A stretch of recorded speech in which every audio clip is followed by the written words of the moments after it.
Kyshtym accident, 5 secrets of the most secret nuclear disaster of the USSR. September 29, 1957, an explosion occurred at the top-secret Combine 817 in the Chelyabinsk region. It was the first nuclear disaster in the USSR. The tragedy was hidden for a long time, because the company was making atomic weapons. Today, some of the documents on the Kyshtym tragedy are still kept under the heading secret. The accident has nothing to do with Kyshtym. Everything happened in the closed city of Ozersk, but it was not indicated on the maps at that time, so they took the point closest to it. Professor, Doctor of Historical Sciences Vitaly Tolstikov told the readers of Komsomolka about the secrets of that tragedy. It seemed that a little more and life would become a little better. After a long time, things went well at the plant. They managed to cope with the Annushka nuclear reactor, whose violent temper they could not understand for a long time. Even by the standards of the USSR, the new buildings of the plant were built very quickly.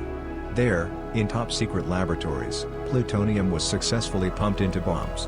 The management of the Combine 817, which communicated directly with the Kremlin, allowed themselves a vacation during the velvet season.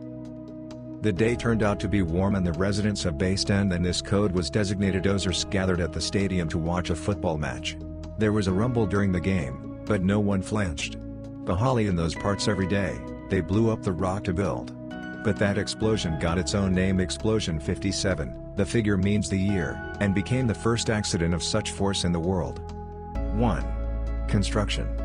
Did not spare people. The cause of the tragedy is called a terrible rush during construction. The Americans demonstrated their strength in Hiroshima and have already stamped atomic warheads on every Soviet facility. Stalin urgently demanded nuclear weapons from scientists. 3. Atomigrad decided to build near Chelyabinsk. After the war, we gathered the color of the Allied industry. In addition, the region is removed from the borders in case of an enemy attack. By the way, all closed cities were built on the territory of Russia. Who knows what would have happened if there had been a ban after the collapse of the Union in the Fraternal Republic? Surely the developments would have gone to the enemy. The construction of a secret plant, where the production of nuclear weapons began, did not keep pace with the appetites of the Cold War. The builders were putting up the walls, and the designers were still drawing the project at that time. There were not enough overalls, the dosimeters were imperfect. Workers could be sent with their bare hands to wipe the reagent that was oozing out of a leaky pipe. All the equipment at Object 817 migrated from the chemical industry. There was no other then, but, as it turned out, the atom needs its own technique. Radiation ruined the devices. This was the cause of the accident. 2. Explosion. 160 tons of concrete did not contain nuclear waste. They did not know how to process highly active waste then. At first, the radioactive sludge was drained into the Teka River. This method was then considered normal. There was a lot of waste. The Americans, for example, poured everything into the Columbia River, which flows into the ocean. A canyon with a depth of 8 meters for 20 concrete tanks was dug near the plant. They were called banks of eternal storage.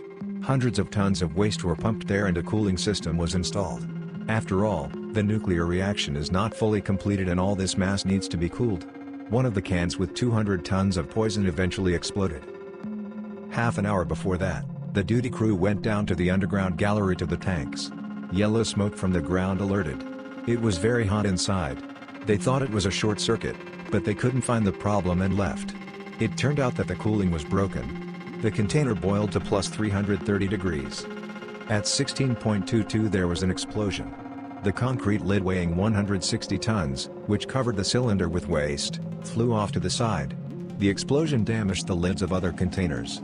Windows, doors and even gates were blown out within a radius of 200 meters.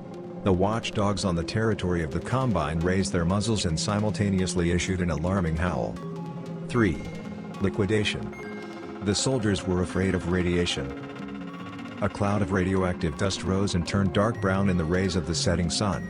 The newspapers the next day wrote about the northern lights. People 100 kilometers from the explosion in the center of Chelyabinsk saw this glow. There were barracks next to the plant. On that day, a chemical protection officer took over the duty. He immediately gave the order to barricade the windows and start wet cleaning. The deputy took over to steer the liquidation. Chief Engineer Nikolai Semenov. One dosimetric engineer volunteered to explore the storage facility. A tank was brought for him from Lake Karachay, where waste was also drained. The cab of the car was lined with lead protection from radiation. and outside there were devices that collected data. The volunteer went to the epicenter. He received a significant dose, but he lived and worked at the plant for a long time. Soldiers were thrown to eliminate the accident. They removed the layer of earth and took it to the burial ground, washed the walls, locomotives, cars with special solutions. Checkpoints were set up until employees were transported on some buses and transferred to others. Here they changed clothes and washed. To motivate the soldiers, they promised a demob after the operation. But whole platoons were afraid to go to the infected lands and stood silently until the commander showed by personal example that radiation would not kill. It was necessary to eliminate the total pollution of the territory of the plant. 9 times more radiation waste fell here than during all 350 kilometers, on which the bulk of the cloud crumbled. At the same time, production did not stand up for a minute. And the employees themselves did not want to leave. They held on to a large salary and thought about the honor of the country. 4. Evacuation. The radiation cloud twice circled the Earth. A week later, dosimetrists appeared at the village of Bagryak, closest to the plant.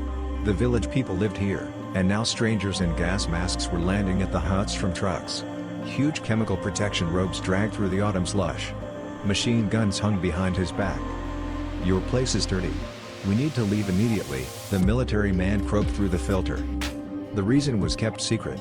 People were evicted from villages and took from them a non-disclosure agreement for 25 years. But they didn't know anything anyway. At the same time, they did not skimp on compensation. They paid for every animal, house, things that residents were forced to abandon. For a year and a half, other villages in the affected area were also resettled. According to the windrows, the cloud moved away from Ozersk.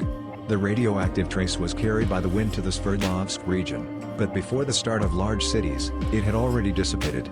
Although the radioactive cloud circled the planet twice, but the effect of radiation from it was insignificant. 5. Consequences. The exclusion zone is still closed. No one was killed, although dissident scientists reported hundreds of victims in the Western press. The chief engineer was fired, and the director of the plant was removed from his post and transferred to another band near Tomsk. One soldier was seriously injured by radiation. There was a kiosk on the territory of the combine. The military decided, while the confusion reigned, to steal cookies and cigarettes from there. We did not think that radiation could enter the body with food. The East Ural Nature Reserve was made where the atomic trace passed. The exclusion zone was hidden behind the blissful name and barbed wire. A year later, biologists arrived in those parts.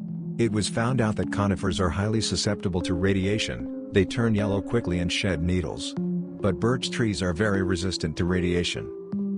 Today this territory is only partially open. Experiments on people in the affected area are information intrigues of the enemy. The Western press still gives out materials. Allegedly people were deliberately kept in the dark about the disaster in order to track how they die from radiation. By the way, American intelligence knew about the accident. But the nuclear program was also actively developing in the USA at that time. And in order not to excite society, it was decided not to report it.